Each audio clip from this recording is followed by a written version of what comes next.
এবং যেগুলি জাহেলি দল রয়েছে, অর্থাৎ অনইসলামিক দল রয়েছে।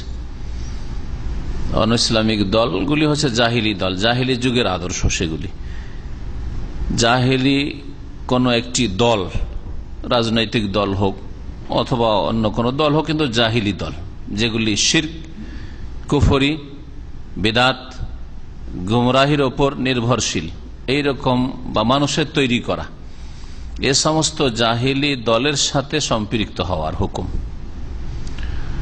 ইসলামদ্রোহী মতবাদ মানে ইসলাম বিরোধী যতগুলি মতবাদ রয়েছে, মানবরচিত বিধান, এগুলির সাথে নিজেকে সম্পৃক্ত করা, যা আমি অমুক মতবাদের লোক বা অমুক মতবাদের লোকদের সাথে আছি এই কথা বলা, সম্পৃক্ত হওয়া, বা আমি অমুক দলের একজন সদস্য, অথচ সেই দলগুলি হচ্ছে অনইসলামিক দল, জাহিলি দল, জাহিলিয়াতের ওপর, কুফরির ওপর, শিরকের ওপর, গুমরাহির ওপর, বিদাতের ওপর, ইসলাম দ্রোহিতার ওপর যেগুলি গঠিত হয়েছে, এসবের সাথে নিজেকে সম্পৃক্ত করা, এর হুকুম কি? আল্লামা শেখ সালেহুল ফৌজান হাফিজাহুল্লাহ তাআলা বলছেন যে আল ইনতিমা ইলাল মাযাহিবিল ইলহাদিয়াহ, ইসলামদ্রোহী মতবাদগুলির সাথে সম্পৃক্ত হওয়া। ইনতামা ইয়ানতামি মানে সম্পৃক্ত হওয়া। ইসলাম বিরোধী যতগুলি মতবাদ রয়েছে এগুলির সাথে নিজেকে সম্পৃক্ত করা। কাশইয়া যেমন কমিউনিজম, মার্ক্সবাদ, মাওবাদ, কমিউনিজম, ওয়াল ইলমানিয়া এই ধর্মনিরপেক্ষতা, সেকুলারিজম, ও রাসমালিয়া এরকমই ক্যাপিটালিজম, পুঁজিবাদ, এইরকমই বস্তুবাদ, এইরকমই গণতন্ত্রবাদ অথবা তন্ত্র, যতগুলি আছে, যতগুলি বাদ আছে, বাংলায় বাদ বলা হয় লাস্ট এখানে, আর ইংরেজিতে ইজম বলা হয়, তাই না? এ বাদগুলিকে বাদ দেন যদি মুসলিম হতে চান, তাহলে বাদগুলিকে বাদ দেন যদি মুসলিম হতে চান। বাদগুলিকে নিজেরা নিয়ে আসবেন ঘরে বা দেশে, তাহলে ইসলামকে বাদ দেন। দুটো একসাথে জমা হইতে পারে না, খুব সহজ কথা এটি। ওয়াগাইরিহা এক এক করে গণানো সম্ভব নয়, সেই জন্য ওয়াগাইরিহা অন্য অন্য, যেমন জাতীয়তাবাদ, ন্যাশনালিজম, সে দেশীয় জাতীয়তাবাদ। জাতীয়তাবাদটা দুটোকে সামিল, একটা হচ্ছে ভাষাগত জাতীয়তাবাদ, আর একটা হচ্ছে আঞ্চলিক বা দেশীয় যেটা জাতীয়তাবাদ। এই দুটো কি সামিল? ভাষার ভিত্তিতে আমরা এক, মুসলিম হই আর কাফের হই, একজন মুসলিম একজন কাফের, কিন্তু ভাষার ভিত্তিতে আমরা এক, এটা একটা জাতীয়তাবাদ। আর একটা জাতীয়তাবাদ হচ্ছে আমরা নাগরিকত্বের ভিত্তিতে একই দেশের নাগরিক হিসাবে আমরা এক, মুসলিম হোক আর কাফের হোক, সৎ হোক আর অসৎ হোক, আল্লাহর দোস্ত হোক অথবা দুশ্মন হোক। এগুলি হচ্ছে কি আমার নিজের ভাষায় না শুনে শেখের ভাষায় শুনে, কারণ সৌদি আরবের বর্তমানে সবচেয়ে বড় আলেম বলা যেতে পারে তাকে, যিনি বেঁচে আছেন। এগুলি ওয়াগাইরা অন্যান্য যেগুলি এলা মাযাহিবিল কুফর, এগুলি হচ্ছে কুফরির মতবাদ, এগুলি হচ্ছে কুফরির ধর্ম। ইসলাম আর কুফর যেমন আল্লাহ এক আর আল্লাহ দুই, একত্রিত হইতে পারে না। আল্লাহ আছেন আর আল্লাহ নেই, দুটো কথা যেমন সমান হইতে পারে না আর একসাথে হইতে পারে না, ঠিক তেমনি এইরকম আমি মুসলিমও আর আমি জাতীয়তাবাদে বিশ্বাসী, মুসলিমও আর আমি গণতন্ত্রের বিশ্বাসী, মুসলিমও আর আমি পুঁজিবাদে বিশ্বাসী, বস্তুবাদে বিশ্বাসী, কমিউনিজমে বিশ্বাসী, আমি সেকুলারিজমে বিশ্বাসী, ইত্যাদি ইত্যাদি।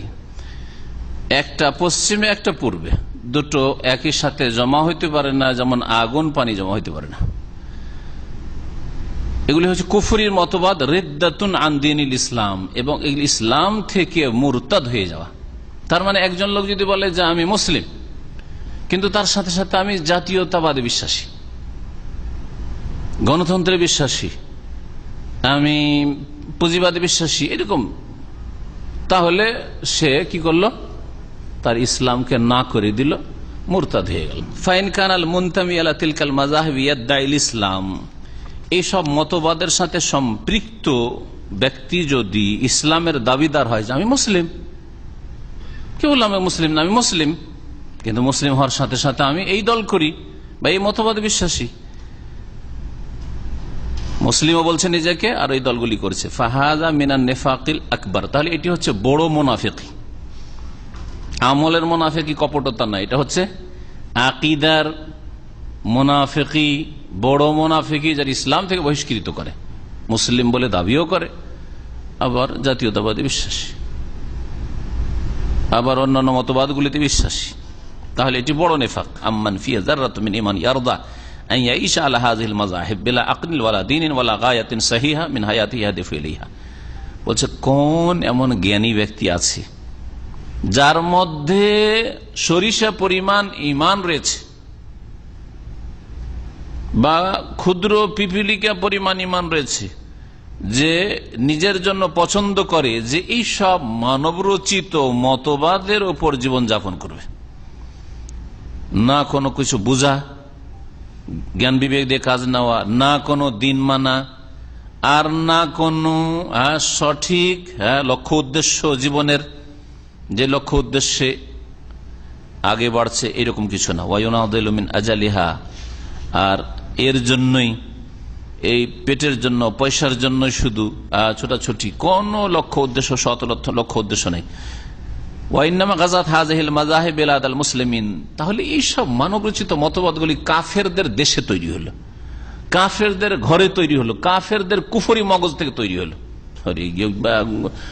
গণতন্ত্র, গণতন্ত্র তৈরি করলো কে? আব্রাহাম লিঙ্কন, ইহুদি, ঠিক কিনা? মার্ক্সবাদ, কার্ল মার্ক্স, এইরকম যতগুলি বাদ আছে কাফেররা তৈরি করতো, কাফেরদের ঘরে, কাফেরদের কুফরি মগজ থেকে তৈরি হয়েছে, কাফেরদের দেশে তৈরি হয়েছে। মুসলিম দেশে কেন আসবে? এই কোন শ্রেণীর মুসলিম যে মুসলিম দেশে সব মানবরচিত মতবাদ আসবে আর সেগুলিকে তারা সাদরে গ্রহণ করবে? কেমন মুসলিম হইলে এরা? তাই বলছেন শেখ যে ওয়াইন্নামা গাযাত হাযিহিল মাযাহিব বিলাদাল মুসলিমিন, এই মানবরচিত মতবাদগুলি মুসলিম দেশের উপর যে হামলা করলো, আক্রমণ করলো, চড়াও করলো, কখন? দিন ইসলাম থাকলে কখনো করতে পারত না। দিন ইসলাম আছে আর গণতন্ত্রে বিশ্বাসী, দিন ইসলাম আছে আর পুঁজিবাদ বিশ্বাসী, দিন ইসলাম আছে আর কমিউনিজমে বিশ্বাসী, দিন ইসলাম আছে আর এইসব মানুষই তৈরি করা জাহিলি সংগঠনের সাথে সম্পৃক্ত, আমি অমুক দলের লোক, আমি অমুক দলের লোক। কেউ বলছে আমি কংগ্রেস, কেউ বলছে আমি কমিউনিস্ট, কেউ বলছে আমি আওয়ামী লীগ, কেউ বলবো আমি বিএনপি। এইসব বলবে একজন মুসলিম। এটা কখন বলা শুরু হলো? লাম্মা গাবান আকসারিয়াতে হাদ্দিন আস-সাহি, যখন তাদের মেজরিটি থেকে, সংখ্যা গরিষ্ঠ থেকে সহি দিন একেবারে কি হয়েছে? উধাও হয়ে গেছে। দিন ইসলাম তাদের মগজেও নেই, কলবেও নেই, আর এলমও নেই, জ্ঞানও নেই, আমলেও নেই। যখন এইরকম অজ্ঞতার জীবনযাপন মুসলিম জাতি করছিল, তখন এই বাতিল মতবাদগুলি মুসলিম দেশে মগজ খালি পেয়েছে, তৌহিদ থেকে শূন্য মগজ, ওহী থেকে শূন্য মগজ পেয়েছে, তখন হামলা করেছে আর সাদরে গ্রহণ করে নিয়েছে। তারাব্বাত আলা দিয়া ওয়া আশাত আলা তাবঈহ, আর তারপরে তখন এই ধ্বংসের উপর সেগুলি লালিত পালিত হয়েছে। ওয়া আশাত আলা তাবঈহ, এবং তাদের অন্ধ অনুকরণের ওপর জীবন যাপন করেছে। কাফেরদের অন্ধ অনুকরণ, কাফের দেশে ইলেকশন হচ্ছে, গণতন্ত্রে এই জিতলো, এই হারলো 5 বছর পরে, তারপরে মিছিল হচ্ছে ওদের দেশে, আমাদের মিছিল হচ্ছে, শুরু থেকে এ টু জেড সবগুলি বাতিল। ওদের দেশের সুদী সিস্টেম, আমাদের দেশের মুসলিম দেশের সুদী সিস্টেম একই, কাফেরদের গোলামি। 2 নম্বরে শাইখ বলছেন ওয়াল ইনতিমালিল আহজাবিল জাহিলি, প্রথমটি ছিল কি? বাতিল মতবাদগুলি বা আল্লাহ দ্রোহী, ইসলাম দ্রোহী মতবাদগুলির সাথে নিজেকে সম্পৃক্ত করা, কুফরি, ইসলাম থেকে মুরতাদ হওয়া। দ্বিতীয় যে বিষয়টি বলেছিল সেটা হচ্ছে জাহেলি, অনইসলামিক দলগুলি, সংগঠনগুলির সাথে সম্পৃক্ত হওয়া, কোন একটা দলের লোক, কমরেড, মেম্বার, ক্যাডার ইত্যাদি, সমর্থক বলে আলেমের কাছে। নবী সাল্লাল্লাহু আলাইহি ওয়াসাল্লাম, নবী কারীম সাল্লাল্লাহু আলাইহি ওয়াসাল্লাম বলেন, লাইসা মিন্না মান দা ইলা আসাবিয়্যা, আমাদের দলের অন্তর্ভুক্ত না, আমার উম্মতের অন্তর্ভুক্ত না ওই সব লোকেরা যারা আসাবিয়াতের দিকে, মানে দলীয় কন্দলের দিকে, দলীয়তার দিকে, দলের দিকে ডাকে, আমাদের দলে সামিল হও, আমাদের দলে সামিল হও, এই দল করো, সেই দল করো, আমাদের পার্টিতে আসো ইত্যাদি। এসব যারা করে ওয়ালাইসা মিন্না হবে, ওয়ালাইসা মিন্না, আর আমাদের অন্তর্ভুক্ত না, মানে আমার উম্মতের লোক না। মান কাতালা আলা সাবিয়া, যারা দলের জন্য, দলের পক্ষে কারো পক্ষপাতিত্ব করে লড়াই করে। কেন লড়াই করে কারো বিরুদ্ধে? আমাদের দলের না, বিরোধী দল, সুতরাং ঠেকাইতে হবে। এসব যারা করে, তাহলে বর্তমান যে রাজনৈতিক দলগুলির উপরে আহাদিস ফিট হয় না। কিসের জন্য লড়াই, তাদের বিরুদ্ধে সংগ্রাম? কারণ আমাদের দলের না। ওয়ালাইসা মিন্না মান গাযিব আলী আসাবি, আর আমাদের উম্মতের লোক না বা আমাদের দলভুক্ত না ওই সব লোকেরা যারা দলীয়তার কারণে রাগান্বিত হয়। কেন আপনার উপর আমার রাগ? কেন আপনার উপর অসন্তুষ্টি? কেন আপনার উপর আমার ক্ষোভ?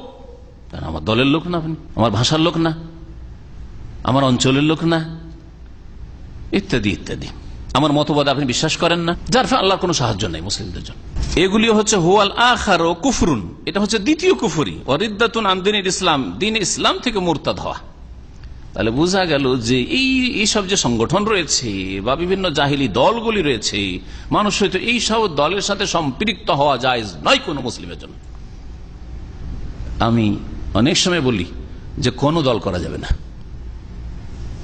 ভোট দেওয়ার ক্ষেত্রে এক দল বলছেন ভোটও দেওয়া যাবে, আর এক দল ওলামারা বলছেন যে যদি বেশি বড় শয়তানকে ঠেকানোর জন্য অথবা বড় নাপাকিকে দূর করার জন্য যদি আপাতত কোন একটা সৎ লোক দেখা যায় এই লোকটা মোটামুটি বিশ্বস্ত বা সৎ, এর দ্বারা ইসলামের ক্ষয়ক্ষতি হবে না অথবা কম হবে, লাভ হয়তো হবে না, লাভ তো মোটেই হবে না, কারণ এইসব মানব রচিত দলের কোনটি দল দিয়ে ইসলামের লাভ হয়নি আর হবেও না, কিন্তু কথা হচ্ছে যে ক্ষতিটা হয়তো বেশি হবে না। সেই জন্য ঠেকানোর জন্য যদি কেউ যদি আপাতত ভোট দেয় কিন্তু দল করে নাই, তাদের আদর্শে বিশ্বাসী হয় নাই, তাদের আদর্শে বিশ্বাসী হওয়া এবং তাদের আদর্শগুলির সাথে সম্পৃক্ত হওয়া, বলছে হুয়াল আখার ও কুফরুন, এটা হচ্ছে দ্বিতীয় কুফরি। ওয়ারিদ্দাতুন আন দীনিল ইসলাম, দ্বীন ইসলাম থেকে মুরতাদ হওয়া। আমি যদি এই বক্তব্যটা নিজের ভাষা দিয়ে বলতাম, তুই কত কট্টর রে বাবা, এত শক্ত কথা বলে যে কোন একটা রাজনৈতিক দলই করা যাবে না। কিন্তু আল্লামা শেখ সালেহুল ফওজান হাফেজাহুল্লাহ তার কিতাব আকীদাতুত তাওহীদ পৃষ্ঠা নম্বর 155। সুতরাং আমাকে কেউ দোষ চাপাতে পারবে না। আমি তর্জমা করছি, আমি হচ্ছে ট্রান্সলেটর, অনুবাদক। অনুবাদ করলে অনেক নিরাপদ, কারণ কিছু আসলে ভাই আসল যিনি লিখেছেন ওনার সাথে বোঝাপড়া করে নেন। আমি তো আমার পেশা হচ্ছে অনুবাদ করেছি, ঠিক না?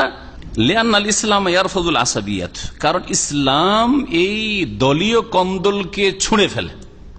এই দল ফল না, ইসলাম উম্মাত ওয়াহিদা, একটি উম্মত। বাংলাদেশের মুসলিম হোক আর ইউরোপ আমেরিকার মুসলিম হোক আর জাপানের মুসলিম হোক আর ভারতের মুসলিম, একটি উম্মত। ইন্না হাযিহি উম্মাতুকুম উম্মাতুন ওয়াহিদা, এই উম্মত হচ্ছে একটি জাতি, একটি দল, শুধু দ্বিতীয় দলই নেই আমাদের। আর একই দেশের একই ভাষাও বাংলা, নেসিটি হলো বাংলাদেশ, আর তারপরে কতগুলি রাজনৈতিক দল। তার মুসলিম জাতিকে ছিন্ন ভিন্ন করে রেখে দিয়েছে কিনা বলেন দেখি। আর একজন মুসলিম আরেকজন মুসলিম কখন করছে না? করছে না। ও নারাতুল জাহিলিয়া, এবং জাহিলি স্লোগান, নারা মানে স্লোগান। ইসলাম ছুঁড়ে ফেলে দলীয় কন্দলকে, কোন দল ফল নেই ইসলামে, একটি দল ব্যাস, ইসলাম মুসলিম। আর জাহেলি অন ইসলামিক যতগুলি স্লোগান রয়েছে সবগুলিকে ছুড়ে ফেলে। জয় অমুক, জয় তমুক, জয় সেই, আমার দেশ মহান, এইসব কথা ইসলামে নেই। আমার ইসলাম মহান, আমার আল্লাহ মহান। জি, আল্লাহু আকবার। নামাজ শুরু করেছেন আল্লাহু আকবার দিয়ে, আর যখন রাজনীতিতে নামছেন তখন আমার দেশ মহান, মাই কান্ট্রি ইজ গ্রেট। এগুলি কথা। আস্তাগফিরুল্লাহ।